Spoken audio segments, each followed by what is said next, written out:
আসসালামু আলাইকুম। আমন্ত্রণ বাংলা ভিশন সংবাদে, আপনাদের সাথে আছি জেবা রহমান। শুরুতে বিআরবি কেবলস সংবাদ শিরোনাম। থাকবে না দারিদ্র্য, বীরত্বের সাথে এগিয়ে যাবে বাংলাদেশ, আশা প্রধানমন্ত্রী। বিত্তবানদেরকে দুস্থদের পাশে দাঁড়ানোর আহ্বান। হাজী সেলিম, ইরফান সেলিম বাপ বেটার অস্ত্র ও দখলবাজির ভয়ঙ্কর যত কাণ্ড, বোবা কান্না কাটিয়ে মুখ খুলছে পুরান ঢাকাবাসী। নির্দলীয় নিরপেক্ষ সরকারের অধীনে মধ্যবর্তী নির্বাচনের দাবি ফের জোরদার। নাকচ ওবায়দুল কাদেরের, বললেন লিপ সার্ভিসে কাজ হবে না। দেশে করোনায় মৃত্যু ৬,০০০-এর পথে, অনুমোদন ছাড়াই ভ্যাকসিন কেনার দৌড় ধনী দেশগুলো, পিছিয়ে নেই বাংলাদেশও। যুক্তরাষ্ট্রে নির্বাচনের বাকি আর দুদিন, ভোটের ফ্যাক্টর অঙ্গরাজ্যগুলো চষে বেড়াচ্ছেন ট্রাম্প এবং বাইডেন।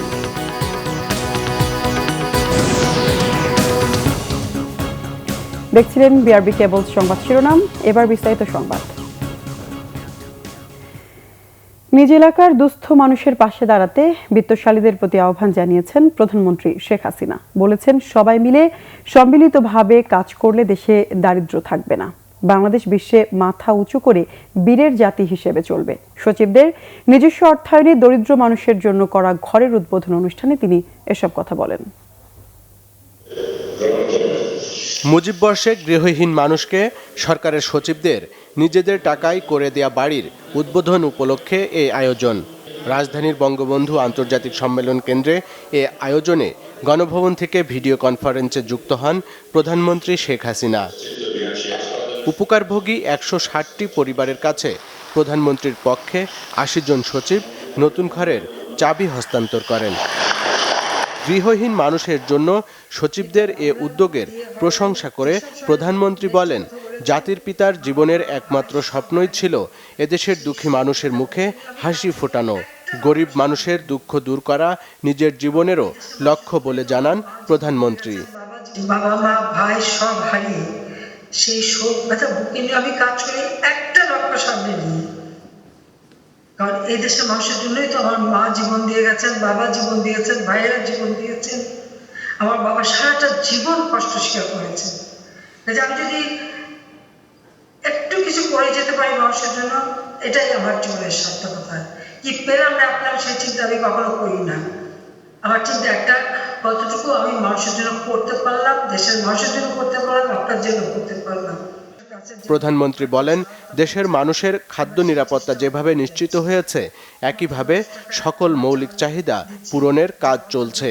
তাগিদ দেন, গ্রামের ১ ইঞ্চি মাটি যেন অনাবাদি না থাকে।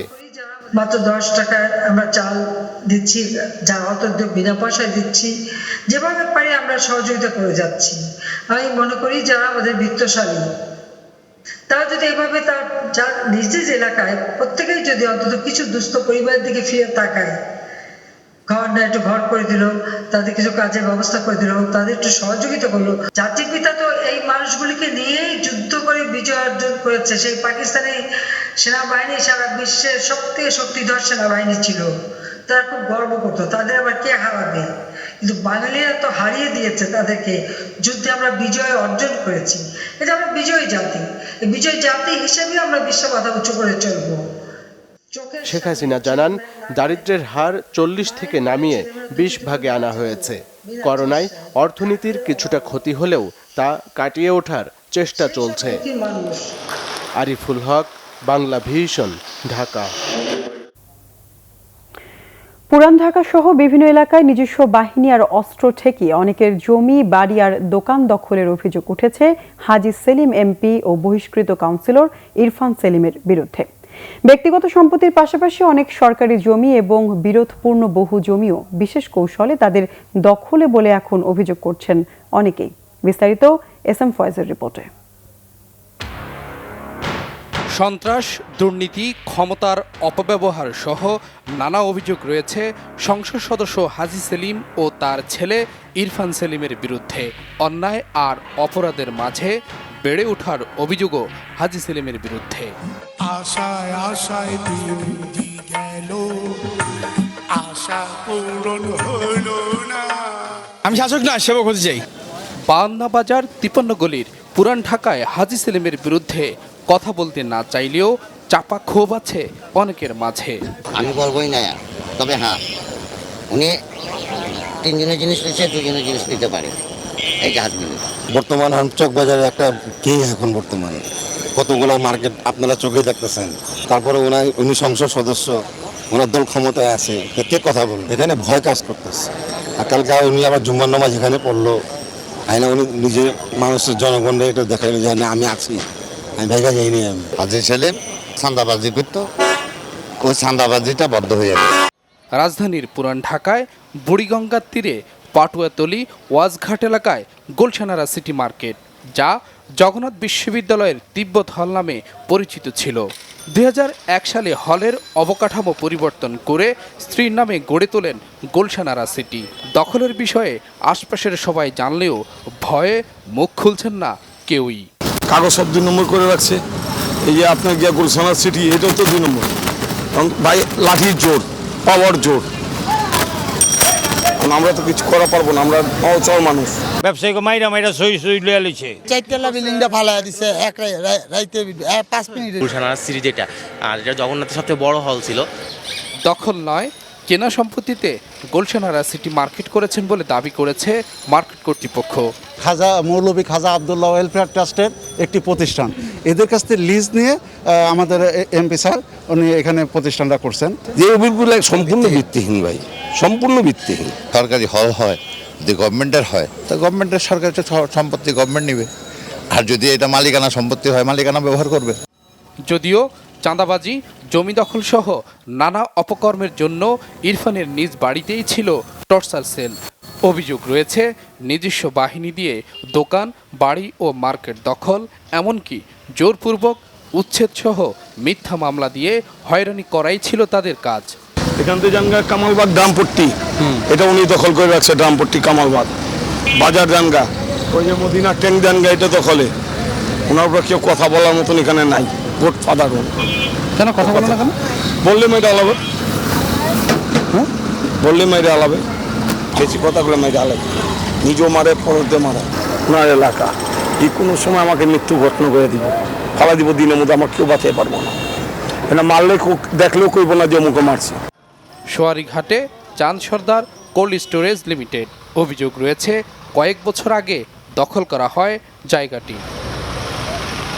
S M Foyez, Bangla vision, Dhaka. তত্ত্বাবধায়ক কিংবা নির্দলীয়, যে নামেই হোক নিরপেক্ষ সরকারের অধীনে অবাধ সুষ্ঠু মধ্যবর্তী নির্বাচনের দাবি জানিয়েছেন বিশিষ্টজনেরা। এজন্য জাতীয় ঐক্য গড়ে তুলতে রাজনৈতিক দলসহ সবার প্রতি আহ্বান জানান তারা।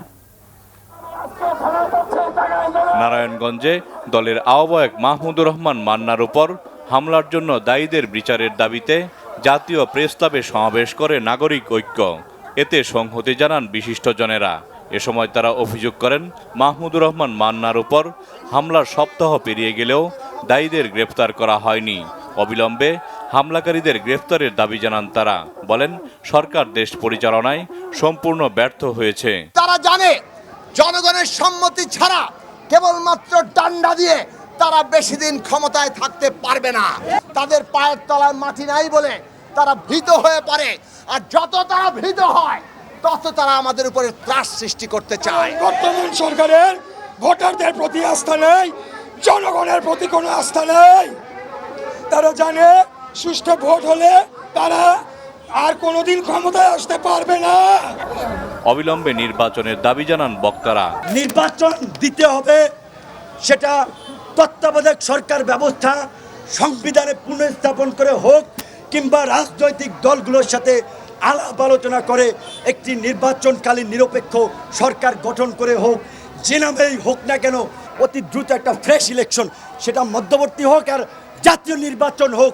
সরকারেরই উচিত হবে একটা মধ্যবর্তী নির্বাচনে তাদের পরিকল্পনা জনগণের সামনে তুলে ধরে তারা আমাদেরকে জানাক কিভাবে আমাদের জীবন নিরাপদ হবে।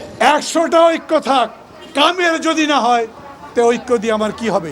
আমরা আন্দোলনের ঐক্য করতে চাই, সেই ঐক্য যেটাই সরকারের পতন ঘটাতে পারবে এবং নতুন বাংলাদেশ গড়তে পারবে। বিচারহীনতার সংস্কৃতি গড়ে ওঠায় মানুষ নিজের হাতে আইন তুলে নিচ্ছে দাবি করে বক্তারা লালমনিরহাটে পুড়িয়ে মারার ঘটনায় জড়িতদের গ্রেফতার ও বিচারের দাবি জানান। পাশাপাশি মহানবী হজরত মুহাম্মদ সাল্লাল্লাহু আলাইহি সাল্লামের অবমাননা করায় ফ্রান্সের বিরুদ্ধে নিন্দা ও প্রতিবাদ জানান বক্তারা। জাহাঙ্গীর আকন্দ, বাংলা ভিশন, ঢাকা। আওয়ামী লীগের সাধারণ সম্পাদক ওবায়দুল কাদের বলেছেন, রাজপথের রাজনীতিতে বিএনপিকে এখন হাজার পাওয়ারের বাতি জ্বালিয়েও খুঁজে পাওয়া যায় না। অন্ধকার থেকে সুতোর টানে চলে বিএনপির অপরাজনীতি আর লিপ সার্ভিস। নোয়াখালীর চৌমুহনী পৌরসভার বিভিন্ন প্রকল্পের উদ্বোধনী অনুষ্ঠানে ভার্চুয়ালি যোগ দেন আওয়ামী লীগের সাধারণ সম্পাদক এবং সড়ক ও সেতুমন্ত্রী ওবায়দুল কাদের। এ সময় নোয়াখালীর সাম্প্রতিক ঘটনা প্রসঙ্গে তিনি বলেন, গুটি কয়েক অপরাধীর জন্য সরকারের উন্নয়ন অর্জন ম্লান হতে পারে না। বলেন, আওয়ামী লীগ কখনোই বিএনপির বিরুদ্ধে নয়, তাদের নেতিবাচক ও অপরাজনীতির বিরুদ্ধে আওয়ামী লীগ। ফেসবুকের স্ট্যাটাস আর গণমাধ্যম ছাড়া রাজপথে আপনাদের রাজনীতি তো এখন হাজার পাওয়ারের বাতি জ্বালিয়েও খুঁজে পাওয়া যায় না। পরপর 5 বার দুর্নীতিতে বিশ্ব চ্যাম্পিয়নের কলঙ্ক তিলক পরানো বিএনপির অপরাজনীতি জনগণ প্রত্যাখ্যান করেছে। যারা দেশের রাজনীতিকে বিষাক্ত করছে তাদের কাছে শেখ হাসিনার উন্নয়ন সমৃদ্ধির কথা শুনতে ভালো লাগবে না, এটাই স্বাভাবিক। এদিকে মুজিব বর্ষ উপলক্ষে জাতীয় প্রেস ক্লাবে আলোচনা সভা করে আমরা মুক্তিযোদ্ধা সন্তান কেন্দ্রীয় কমিটি। এতে প্রধান অতিথির বক্তব্যে আওয়ামী লীগের প্রেসিডিয়াম সদস্য মতিয়া চৌধুরী বলেন, বুলেট, স্প্রিন্টার, গ্রেনেড সবসময় জাতির জনকের কন্যা জননেত্রী শেখ হাসিনাকে তাড়া করে ফিরেছে, কিন্তু সৃষ্টিকর্তার ইচ্ছায় তিনি বেঁচে আছেন জাতির জনকের স্বপ্ন বাস্তবায়নে। আমাদের মাননীয় প্রধানমন্ত্রীকে হত্যা করতে বারবার চেষ্টা করেছে, আজও তাদের সেই হীন প্রচেষ্টা থেমে আছে বলে আমরা যারা রাজনৈতিকভাবে সচেতন কর্মী তারা এটা মনে করি না। যারা বঙ্গবন্ধুকে মুছতে চেয়েছিল তারা ব্যর্থ, শুধু না চরম ব্যর্থ, এবং তারা ইতিহাসের সেই কালিমায় তারা নিক্ষিপ্ত হচ্ছে, তারা ডুবে গেছে, এবং তাদের অভ্যুত্থান আমরা যদি জেগে থাকি তাহলে কোনোদিনই হবে না। অনুষ্ঠানে অন্য আলোচকরা বলেন, শুধু শেখ হাসিনা রাষ্ট্র ক্ষমতায় আছে বলেই দেশ এত এগিয়েছে।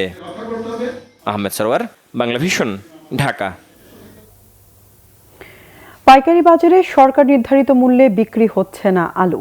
মোহাম্মদপুর কৃষি মার্কেটে অভিযানে গিয়ে সত্যতা পেয়েছে র্যাব। সরকারের বেঁধে দেওয়া দামের চেয়ে কেজি প্রতি 10 থেকে 12 টাকা বেশি দরে আলু বিক্রি হচ্ছে, ফলে তাৎক্ষণিক জরিমানা করা হয় পাইকারি ব্যবসায়ীদের। আলুর দাম ঊর্ধ্বমুখী ঠেকাতে মূল্য নির্ধারণ করে দিয়েছে সরকার। আলুর দাম পাইকারি 30 টাকা ও খুচরা বাজারে 35 টাকা বিক্রির কথা থাকলেও বেশিরভাগ জায়গায় তা মানা হচ্ছে না। এমন তথ্যের ভিত্তিতে মোহাম্মদপুরের কৃষি মার্কেটে অভিযান চালায় র্যাবের ভ্রাম্যমাণ আদালত। 30 টাকার আলু দোকান ভেদে 40 থেকে 42 টাকায় বিক্রি হওয়ায় তাৎক্ষণিক জরিমানা গুনতে হয় ব্যবসায়ীদের। বলতে 60 টাকা কেজি বেশি, আমি তো 30 টাকার মালটা 8 টাকায় বেশি বিক্রি করতেছি না, আমি তো 38 টাকার মালটা 38 টাকা বা 39 টাকা বিক্রি করতেছি। এখানে আমার জরিমানাটা তাহলে এত টাকা কেন আসলো এখন?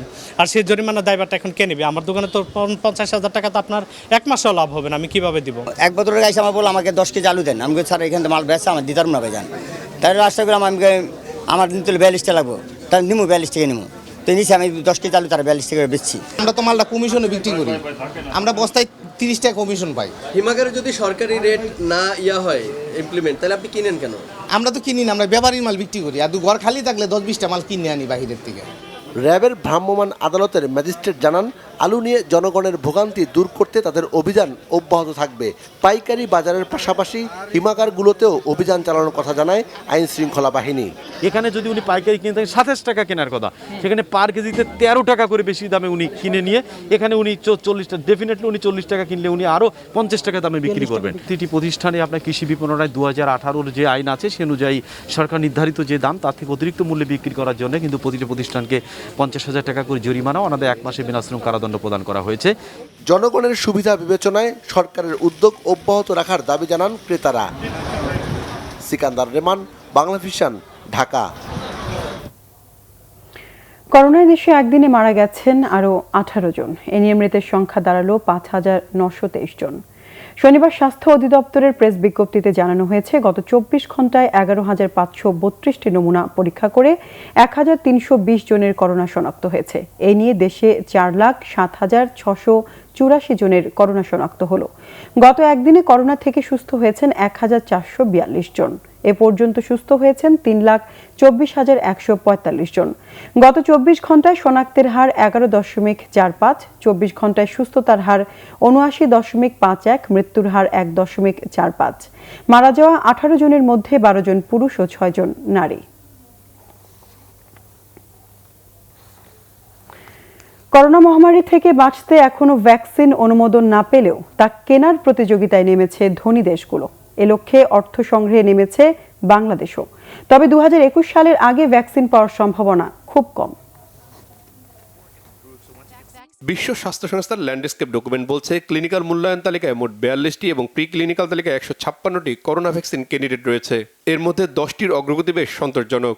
আইসিডিডিআরবির এমিরেটাস বিজ্ঞানী এবং বিশ্ব স্বাস্থ্য সংস্থার ভ্যাকসিন বিষয়ক বৈজ্ঞানিক উপদেষ্টা কমিটির সদস্য ডক্টর ফিরদৌসী কাদরি বলছেন, ভ্যাকসিন পাওয়ার সব চেষ্টাই করছে বাংলাদেশ। যে WHO, গাভি, সেপি সবাই মনে করে যে তারা যে ভ্যাকসিন ক্রয় করতে চাচ্ছে বা তারা যে প্ল্যান করছে কোভিড ফ্যাসিলিটি থেকে, সেটা তারা আশা করছে যে 2021 ডিসেম্বরে তারা 2 বিলিয়ন ডোজ ভ্যাকসিন পাবে। বাংলাদেশ আবার কোভ্যাক্স ফ্যাসিলিটির মেম্বার। বিশেষজ্ঞরা বলছেন, ভ্যাকসিন পাওয়ার পর সেটি সংরক্ষণ, সরবরাহ ও কর্মসূচির ক্ষেত্রে বড় চ্যালেঞ্জ মোকাবেলা করতে হতে পারে বাংলাদেশকে।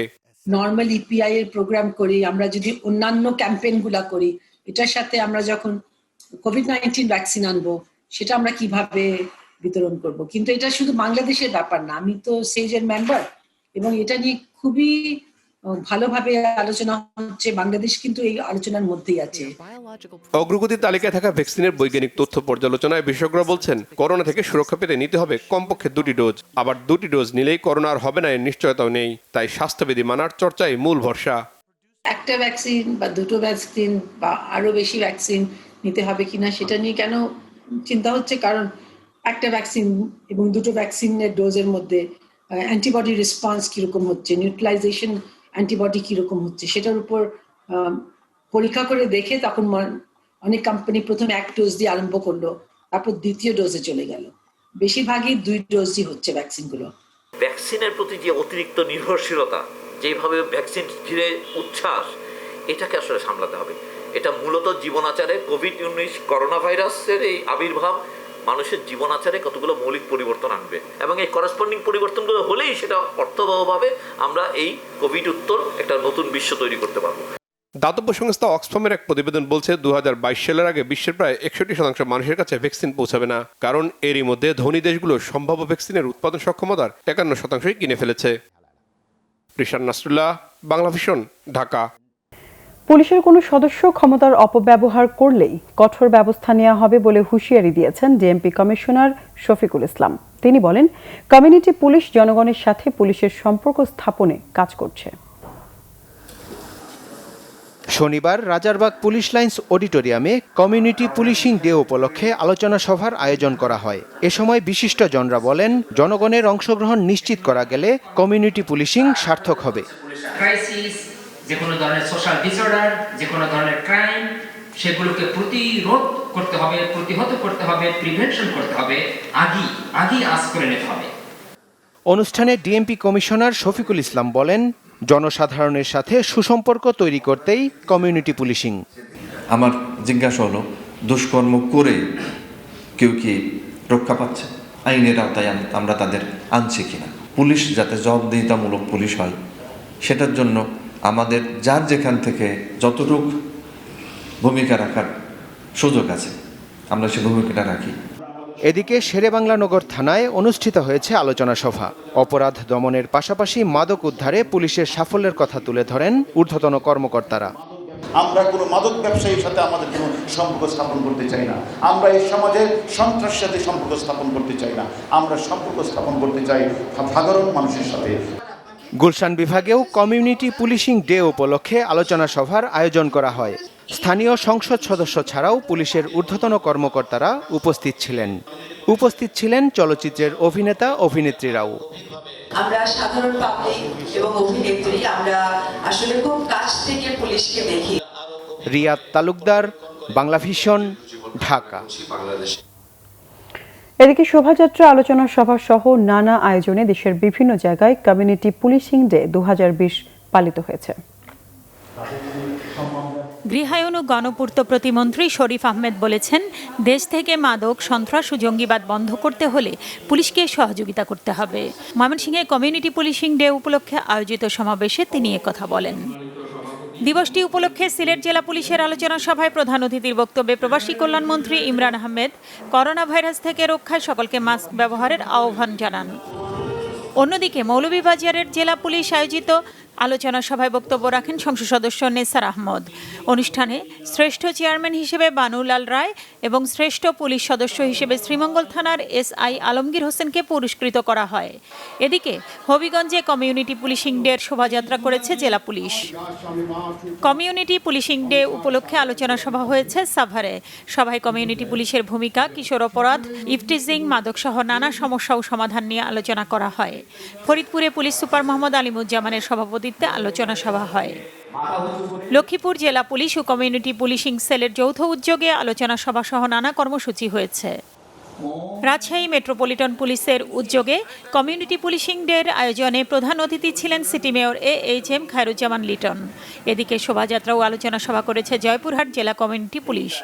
বগুড়ায় অনুষ্ঠিত আলোচনা সভায় বক্তারা বলেন, পারিবারিক সামাজিক শান্তি শৃঙ্খলা রক্ষা এবং সন্ত্রাস ও মাদক বাল্যবিবাহ রোধে পুলিশিং কমিউনিটিকে আরও সক্রিয় ভূমিকা পালন করতে হবে।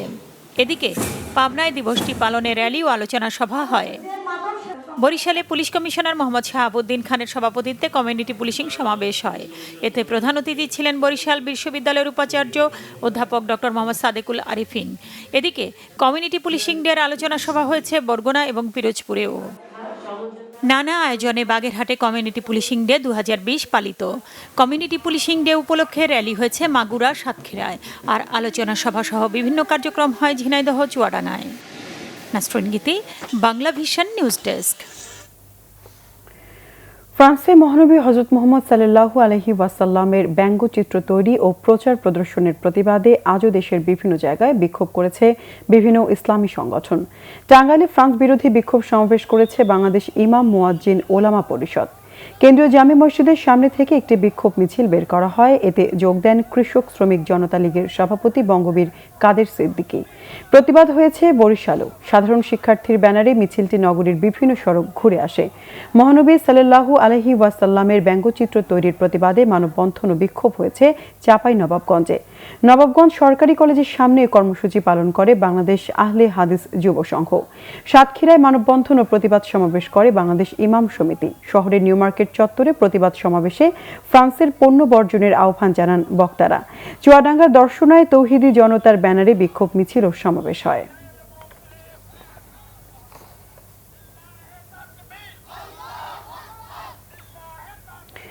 জাতীয় সমাজতান্ত্রিক দল জাসদ সভাপতি হাসানুল হক ইনু বলেছেন, রাজনীতির মাঠে কাবু হয়ে থাকা সাম্প্রদায়িক গোষ্ঠী এখনও ষড়যন্ত্র করছে। এদের বিরুদ্ধে সবাইকে সজাগ থাকার আহ্বান জানান তিনি। বিকেলে গুলিস্তানের কেন্দ্রীয় কার্যালয়ে দলটির 48তম প্রতিষ্ঠাবার্ষিকীর আলোচনা অনুষ্ঠানে ইনু বলেন, ঐক্যবদ্ধ সংগ্রামের মাধ্যমে জঙ্গিবাদ, সাম্প্রদায়িক শক্তি, আগুন সন্ত্রাসকে পরাজিত করেছিল জাসদ। রাজনীতিতে অনেক উত্থান পতন হলেও সমাজতন্ত্র কিংবা জনগণের প্রশ্নে কখনো ছাড় দেয়নি তার দল। সংঘবদ্ধ অপরাধী দুর্নীতি চক্রকে ধ্বংস করার মাধ্যমে দেশে সুশাসন প্রতিষ্ঠা করতে হবে। এজন্য 5টি মৌলিক অধিকার সংবিধানে অন্তর্ভুক্ত করতে প্রয়োজনে সংবিধান পরিবর্তনের আহ্বানও জানান জাসদ সভাপতি। ঢাকা 18 উপনির্বাচনে আওয়ামী লীগ মনোনীত প্রার্থী মোহাম্মদ হাবিব হাসান বলেছেন, নিজেদের অভ্যন্তরীণ কোন্দলকে আওয়ামী লীগের নেতাকর্মীদের উপর চাপিয়ে দেওয়ার অপচেষ্টা করছেন বিএনপির প্রার্থী। হাবিব হাসান বলেন, প্রতিনিয়ত বিএনপির নেতাকর্মীরা নিজেদের মধ্যে মারামারিতে লিপ্ত। তাদের নির্বাচন প্রচারণায় কেউ বাধা দিচ্ছে না। শনিবার রাজধানীর দক্ষিণখানের বিভিন্ন এলাকায় গণসংযোগ করেন হাবিব হাসান। এ সময় ঢাকা মহানগর উত্তর আওয়ামী লীগের সাধারণ সম্পাদক SM মান্নান কোচি বলেন, নৌকার পক্ষে গণজোয়ার সৃষ্টি হয়েছে। আওয়ামী লীগ নেতারা বলেন, এলাকার ব্যাপক উন্নয়নের কারণে 12ই নভেম্বরের নির্বাচনে নৌকার পক্ষে রায় দিয়ে ঢাকা 18 আসনের জনগণ প্রধানমন্ত্রী শেখ হাসিনাকে কৃতজ্ঞতা জানাবে। এদিকে ঢাকা 18 উপনির্বাচনের গণসংযোগে প্রতিবন্ধকতার অভিযোগ তুলেছেন ধানের শীষের প্রার্থী এসএম জাহাঙ্গীর হোসেন। শনিবার সকালে উত্তরার বেশ কয়েকটি এলাকায় নির্বাচনী প্রচারণা চালান তিনি। অংশ নেন বিএনপির কেন্দ্রীয় নেতারাও। এ সময় এসএম জাহাঙ্গীর সাংবাদিকদের কাছে অভিযোগ করেন, ধৌরের মোড় এলাকায় পথসভার কথা থাকলেও আওয়ামী লীগের কর্মীরা সেখানে লাঠি সোটা নিয়ে শোডাউন করে। প্রশাসন এসব কাজে বাধা না দিয়ে উল্টো আওয়ামী লীগের পক্ষে কাজ করছে বলেও অভিযোগ করেন তিনি। তবে সব বাধা উপেক্ষা করে প্রচারণা চালিয়ে যাবেন বলে জানান এসএম জাহাঙ্গীর।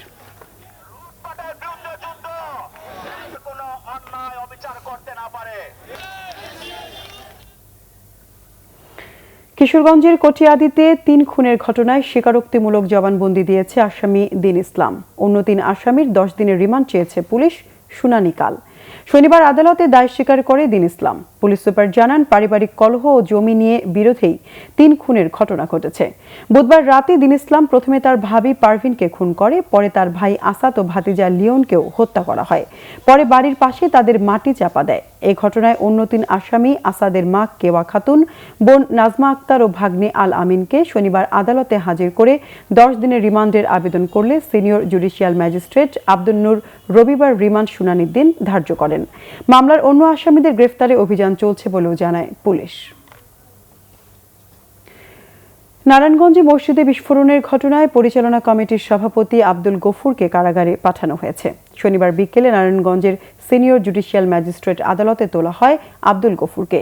আসামি পক্ষ জামিনের আবেদন জানালে বিচারক মিল্টন হোসেন তা নামঞ্জুর করেন। শুক্রবার রাতে নিজ বাড়ির সামনে থেকে তাকে গ্রেফতার করা হয়।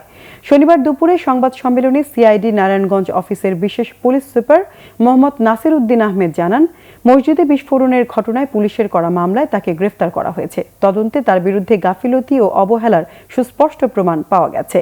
এর আগে মামলায় তিতাসের 8 কর্মকর্তা, ডিপিডিসির বরখাস্ত হওয়া একজন মিটার রিডার, 2 জন ইলেকট্রিক মিস্ত্রি সহ 12 জনকে গ্রেফতার করে সিআইডি। তারা প্রত্যেকেই জামিনে আছেন। 4 সেপ্টেম্বর মসজিদে বিস্ফোরণের ঘটনায় 37 জন দগ্ধ হয়, মারা যান 34 জন। এবার আরো কয়েকটি অনুষ্ঠানের খবর নিয়ে একটি ডেস্ক রিপোর্ট দেখুন। স্বাধীনতার 50 বছর পূর্তিতে আগামী 26 মার্চ দেশের সব প্রেক্ষাগৃহে মুক্তি পেতে পারে সুন্দরবন জলদস্যু ও বনদস্যু মুক্ত নিয়ে র্যাবের তৈরি অপারেশন সুন্দরবন সিনেমাটি। এর শুটিং প্রায় শেষ পর্যায়ে। RAB welfare cooperative society limited নির্মিত পূর্ণদৈর্ঘ্য চলচ্চিত্র অপারেশন সুন্দরবনের নির্মাণ অগ্রগতি সহ সার্বিক বিষয় নিয়ে শনিবার বিকালে সংবাদ সম্মেলনে এসব তথ্য জানানো হয়। র্যাবের লিগ্যাল অ্যান্ড মিডিয়া উইং পরিচালক লেফটেন্যান্ট কর্নেল আশিক বিল্লাহ জানান, অপারেশন সুন্দরবন লাভজনক নয়, একটি সমাজ সংস্কারমূলক চলচ্চিত্র। এ থেকে উপার্জিত অর্থ খরচ হবে স্বাভাবিক জীবনে ফেরা সুন্দরবনের একসময়ের দস্যুদের জীবনযাপনের মান উন্নয়নে। নুহা অ্যান্ড ব্রাদার্সের বর্ষপূর্তি উপলক্ষে রাজধানীর হোটেল রহমানিয়া ইন্টারন্যাশনাল কমপ্লেক্সের রুফটপ রেস্টুরেন্টে আয়োজন করা হয়েছে পরিবেশক সম্মেলন এবং মোড়ক উন্মোচন অনুষ্ঠান। এতে সওদাগর ডিটারজেন্ট পাউডারের মোড়ক উন্মোচন করেন নুহা অ্যান্ড ব্রাদার্সের চেয়ারম্যান মোহাম্মদ খুরশিদ আলম। বলেন, দেশে কর্মসংস্থানের সুযোগ সৃষ্টি করে চলেছে নুহা অ্যান্ড ব্রাদার্স। মানিকগঞ্জে চালু হলো সুপার শপ স্বপ্নের নতুন আউটলেট। শহরের শহীদ রফিক সড়কের চাঁদনী রয়্যাল টাওয়ারে শনিবার সকালে এই আউটলেটের উদ্বোধন করা হয়।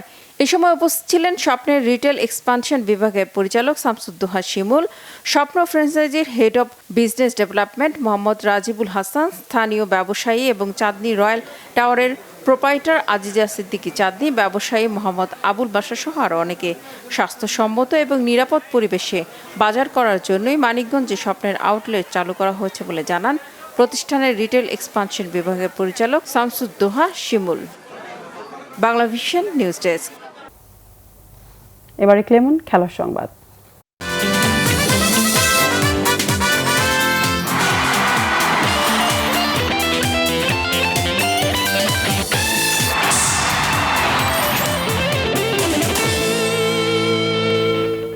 ফুটবল।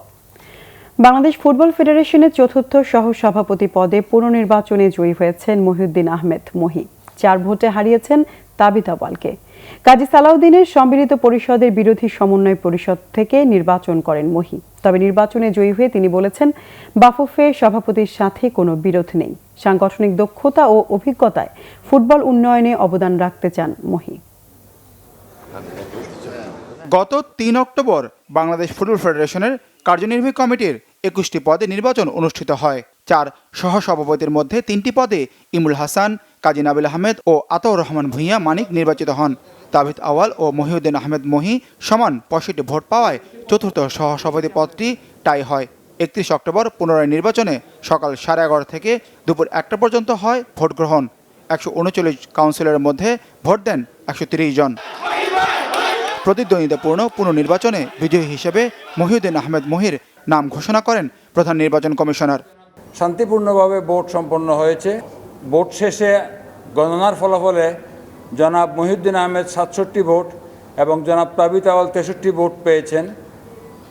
4 ভোটের ব্যবধানে জনাব মহিউদ্দিন আহমেদ চতুর্থ সহসভাপতির পদে নির্বাচিত হয়েছেন। আমরা তাকে অভিনন্দন জানাই।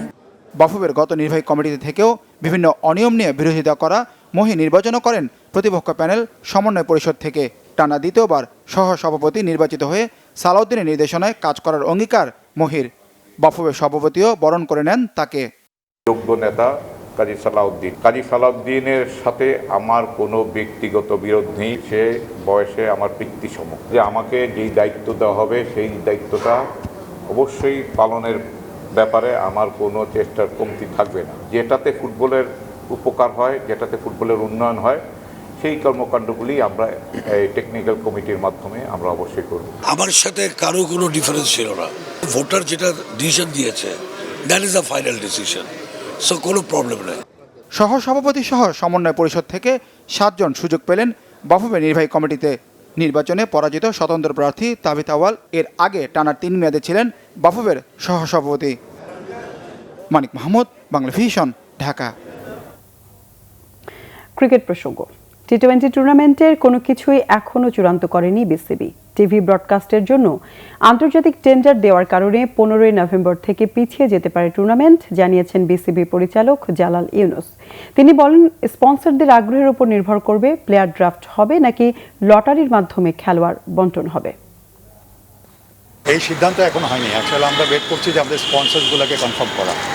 স্পন্সরসগুলো কনফার্ম হলে পরে তাহলে আমরা বুঝতে পারবো যে কী আদলে আমরা করতে পারি। তবে যেটা আমরা অলরেডি আলাপ আলোচনা করেছি যে এটা আগেও কথা ছিল, এমনও হতে পারে যে প্লেয়ার্স ড্রাফটও হতে পারে, অথবা লটারির মাধ্যমেও 5টা টিম যেটা সিলেকশন কমিটি তারা ঠিক করে দেবে। যেহেতু আমরা টেন্ডার করছি সামনে ইন্টারন্যাশনাল ব্রডকাস্টারদের জন্য, তো সেই জন্য হয়তো কিছু সময় হতে পারে, হয়তো 15 নভেম্বরের থেকে আরও 7 থেকে 10 দিনের মতো পিছাতেও পারে।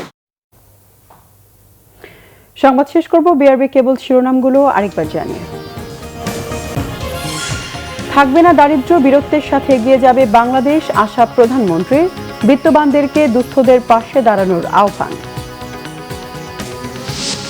হাজী সেলিম, ইরফান সেলিম বাপ বেটার অস্ত্র ও দখলবাজির ভয়ঙ্কর যত কাণ্ড, বোবা কান্না কাটিয়ে মুখ খুলছে পুরান ঢাকাবাসী। নির্দলীয় নিরপেক্ষ সরকারের অধীনে মধ্যবর্তী নির্বাচনের দাবি ফের জোরদার। নাকচ ওবায়দুল কাদেরের, বললেন লিপ সার্ভিসে কাজ হবে না। দেশে করোনায় মৃত্যু 6000-এর পথে, অনুমোদন ছাড়াই ভ্যাকসিন কেনার দৌড় ধনী দেশগুলোর, পিছিয়ে নেই বাংলাদেশও। যুক্তরাষ্ট্র নির্বাচনের বাকি আর 2 দিন, ভোটের ফ্যাক্টর অঙ্গরাজ্যগুলো চষে বেড়াচ্ছেন ট্রাম্প এবং বাইডেন।